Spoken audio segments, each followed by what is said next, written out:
నీ పేరు ఎనిమిదాకుల వెంకట్రావు అవునా? అవును సార్. ఎనిమిదాకులు అని ఎందుకు పెట్టుకున్నావు? ఏడాకులను ఎందుకు పెట్టుకోలే? నే చెబుతా, ఏడాకులు చదివిన కంటే ఇంకో ఆకు ఎక్కువ చదువు ఉంటారు వీళ్ళు వంశం వాళ్ళు. ఒరే ఎనిమిదాకులు, నువ్వేదో గొప్పవాడివని నిన్ను ఇక్కడికి పిలిపించలేదు. నీకో పెళ్ళాం ఉంది, దానికి నువ్వు మూడివి, దానికో చెల్లెలుంది, అది నీకు మరదలు, అందమైన మరదలు, హంసలాంటి మరదలు, యువకుల హృదయాలను కదిలించి హింసలాంటి మరదలు. నువ్వు పరమహంసవి. ఆ మరదలికి పెళ్లి చేయలేకపోవడం పరమహింస లాంటిది. దానికి పెళ్ళి ఏంటండి? చూస్తాను ₹10 దొరికితే పెళ్లి చేస్తాను, లేదని నేనే కట్టేసుకుంటానండి. ఒరే ఎనిమిదాకుల వెంకట్రావు, ఇంకొక్కసారి ఆ కోత కూసావంటే నిన్ను ఎండుటాకులు చేసి అగ్గిపుల్ల గీసి ముట్టించేస్తే మాడి మసిపోతావు. సమాచారం ఆవేశపడండి. మొన్నసారి ఇలా ఆవేశపడి పిల్లరిస్తే కుక్కను చంపేశారు. నీ మరదలకి వెంటనే పెళ్లి చేయబో. నేనెలా చేయగలండి? ఇలా ఈ డబ్బు రేపు నీ మరదలి పెళ్లి ఖర్చులకు గాను, నీ మరదలికి నేను నిర్ణయించబోయే ఉత్తమ పురుషులతో పెళ్లికి ఒప్పుకొనుటకు గాను. అందువల్ల మీ ప్రయోజనం ఏంటండి? తాజ్ మహల్ మీద తాటికాయ పడినా పర్వాలేదు గాని ఈడుచ్చిన ఆడపిల్ల మీద ఈగ బారినా ఒప్పుకోను. 10 మంది ఆడదాన్ని 10 రకాలుగా అనుకుంటే 20 రకాలుగా నాకు అవమానంగా ఉంటుంది, 30 రకాలుగా బాధగా ఉంటుంది, 100 రకాలుగా నా మనసు చెడిపోతుంది. అందుకే చెయ్యాలి పెళ్లి. సిద్ధం చెయ్యి వెంటనే వెళ్ళి. అలాగేనండి. అంటే దీని ఆంతర్యమైన సమాచారా? నిశాచరా, ఎలాగూ ఆ పిల్ల మన వంటి మూతి ముక్కు కిరికిరా తిప్పుతుంది. అందుకే ఒక విధవని రెడీ చెయ్యి. ఆ విధవని దానికి కట్టు పెట్టేద్దాం. ఆ తరువాత వాడిని పక్కకు నెట్టేద్దాం.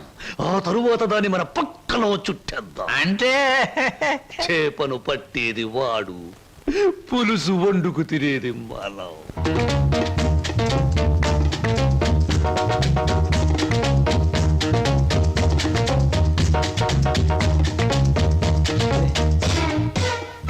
ఏమిటండి ఇవాళ నుంచి కొత్త పాట ప్రాక్టీస్ చేద్దాం అనుకున్నాం, గుర్తులేదా? ఏమిటి ఆలస్యంగా వచ్చారు? Any problem? అవును. ఏమిటా ప్రాబ్లం? మనసు ప్రాబ్లం. అమ్మో, అయితే కొద్ది కష్టమే, అయినా చెప్పండి, ప్రయత్నిస్తాను. ఈ రోజు సాయంత్రం నా పెళ్లి చూపులు ఏర్పాటు చేశారు. ఓహ్ కంగ్రాట్స్. పెళ్లి చూపులంటే ఎగిరి గంతులేయాల్సింది పోయి ఇలా డల్గున్నారేమిటి? ఇష్టమైనప్పుడు ఇష్టమైన వాడైనప్పుడు ఎగురు గంతయొచ్చు. అయితే మీకు ఇష్టం లేని పెళ్లి చేస్తున్నారన్నమాట. ఓ నీకు పని చేయండి, మీకు ఇష్టమైన వాడి దగ్గరికి వెళ్ళి, ఒరే అబ్బాయి నన్ను ఒక్కొక్కడికి ఇచ్చి పెళ్లి చేస్తున్నారు, వచ్చి కాపాడుకొని చెప్పండి, అంతే. చెప్పొచ్చు, అతనంటే నాకు ఇష్టమే. మరి నేనంటే అతనికి ఇష్టం ఉందో లేదో తెలుసుకోవద్దు? తెలుసుకోండి. తెలుసుకోవాల్సిన బాధ్యత నాది కాదు, అతందే. మీరు చెప్పకపోతే అతనికి ఎలా తెలుస్తుంది పాపం? తెలుసుకోపోతే అతనే మగాడండి. నాకు ఈ పెళ్లి ఇష్టం లేదు. అతను తప్ప నన్ను ఆదుకునే వాళ్ళు మరెవ్వరూ లేరు.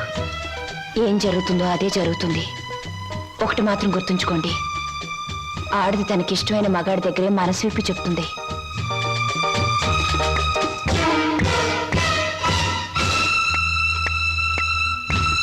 ఆయన కలిసి చెప్పింది మీకేమన్నా అర్థమైందా? ఇంకా వివరంగా ఏమైనా చెప్పాలా? అక్కర్లేదు, అర్థమైంది. ఇవాళ సాయంత్రం పెళ్లి చూపుల మీద డైరెక్ట్ అటాక్. హర హర మహాదేవ శంభో. ఏంటండి అంత కట్టుకేశారు? జరుచుకున్నానండి. క్షమించండి. ఏదైనా చెప్పబోయే ముందు, ఏ శుభకార్యమైనా చెయ్యబోయే ముందు శక్తి వంచన లేకుండా ఆ సర్వేశ్వరుణ్ణి స్మరించడం నా కలవాటు. అలాగా. బాబు నీ పేరేటి? ఏం చదువుకున్నావు బాబు? ఒక బిఏ. ఆ అబ్బాయి గారు సమాధానం చూస్తుంటే హోటల్లో సర్వర్ లాగా ఉంది. హర హర మహాదేవ శంభూ. సరిగ్గా సమాధానం చెప్పరా, లేకపోతే ఇంటికి వెళ్ళిన తరువాత తిట్టిన తిట్టు తిట్టకుండా తిట్ల కత్తితో తూట్లుగా పొడి చేస్తాను. ఆధునిక కాలం కదా, ఈ కుర్రవాళ్ళందరూ తిక్కగా సమాధానం చెప్తారు. అదొక స్టీరు. అసలు వీరెవరు అనుకుంటున్నారు? వీరు ముత్తాతల వారు వీర విహార విజయ వెంకట వరకుమార వరప్రసాదరాయలు వారు. బ్రిటిష్ వాళ్ళు రాజ్యం అప్పగించమంటే ఉగ్రుడై తన కరవాలని ప్రచండ వేగంతో ప్రయోగించి ఆ పరభాషా దాహాతత్తులైన నీచుల్ని ఇళ్ల వరకు వాళ్ళ తుల్లులు గుర్తుచ్చేలా తరిమి కొట్టారు. పాపం, యుద్ధంలో కత్తులు గుర్రాలు పోయాయి, ఏనుగులు పారిపోయాయి. ఉంటే చూపించుండేవాణ్ణి. నిజంగానా? శంభూ, అబద్ధానికి మా వంశానికి మధ్య పచ్చగడ్డి, నీటితో తడిపిన పచ్చగడ్డి కాదు, మంచులో నానవేసిన పచ్చగడ్డి వేస్తే కూడా బొగ్గు బొగ్గున మాడి మసైపోతుంది. ఇక పెళ్లి కుమారుని తండ్రి గారైన వీరు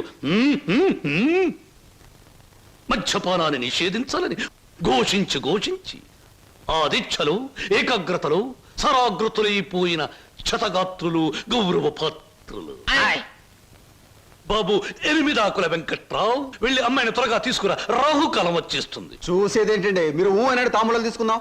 శుభో, సంప్రదాయంగా జరగకపోతే దేవతలకు కోపం వస్తుంది. నా పెద్దరికంలో జరిగే పెళ్లి సక్రమమైన పద్ధతిలో జరగాలి. వెళ్ళి అమ్మాయిని తీసుకురా. తీసురా.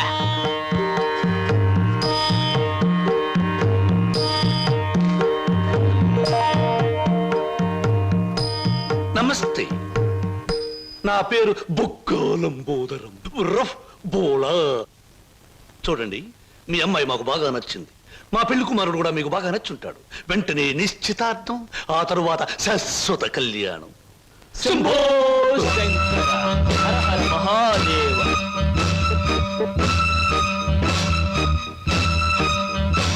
బొక్కా లంబోదరం గారి ఆధ్వర్యంలో జరుగుతున్న ఈ మాయా బజారులోని పెళ్లి చూపుల చూపులకు పచ్చదనం, కొందరి వీపులకు వెచ్చదనం.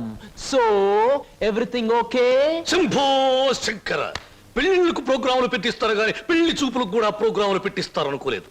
ఇంతకీ మిమ్మల్ని ఎవరు పిలిచారు? అవసరం అనుకుంటే పిలిచినా పిలవకపోయినా మేమే వచ్చి ప్రోగ్రాం పెట్టి వాయించేస్తాం డొక్కా లంబోదరం గారు. అయ్యో, డొక్క కాదు, బొక్కాలంబోదరం. ఏయ్, ఏమిటది? పెళ్లి చూపులు జరుగుతుంటే ఏమిటి అలరి? మర్యాద బయటకెళ్ళండి. ఓకే ఓకే ఓకే, మేం పెళ్లి కొడుకు తరఫున వచ్చిన వాళ్ళం. ఎరా పరావు, బాగున్నావా? ఏంట్రా మీసాలు కూడా పెట్టావు? ఆ, ఆ, ఏంటి నాయనా? బాత్రూమ్ కి ఆ? ఆ? అన్నట్టు యుద్ధంలో పారిపోయిన మీ నాన్నగారు ఏనుగొకటి జమ్నీ సర్కస్ లో కనిపించింది. మిమ్మల్ని అడిగినట్టు చెప్పమంది. చాలా సంతోషం నాయన. పిచ్చి మొండ ఏనుగులాగే ఉండేది, అట్టాగే ఉందా? ఎరా పరావు, నీకు పెళ్ళం కావాలా? నీకు పెళ్లి కావాలా? గురు గురు నీకు దండం చేస్తాను గురు. వీళ్ళెవరో నాకు తెలియదు, వాళ్ళెవరో నాకు తెలియదు గురు. మీసం పెట్టి డబ్బులు ఇస్తామంటే వచ్చాను గురు. వదిలే గురు, డ్యూటీ టైం అయిపోయింది గురు. థ్యాంక్స్ గురు. ఏం ప్రజలు నన్ను పట్టుకున్నారు? వదలండి. హ, నీకెన్ని పళ్ళున్నాయో కనుక్కుందామని. సహజంగా అందరికి 32 పళ్ళుంటాయి. నాకింకా జ్ఞానదంతో రాలేదు, అందుకని 31 ఉన్నాయి. నన్ను వదలండి. వదలను వదలండి, వదలను. వదలండి బాబు. వదలకపోతే ఏం చేస్తారు? వదిలితే ఏం చేస్తానో అని అడగండి. ఏం చేస్తారు? పారిపోతాను. అయితే పారిపో.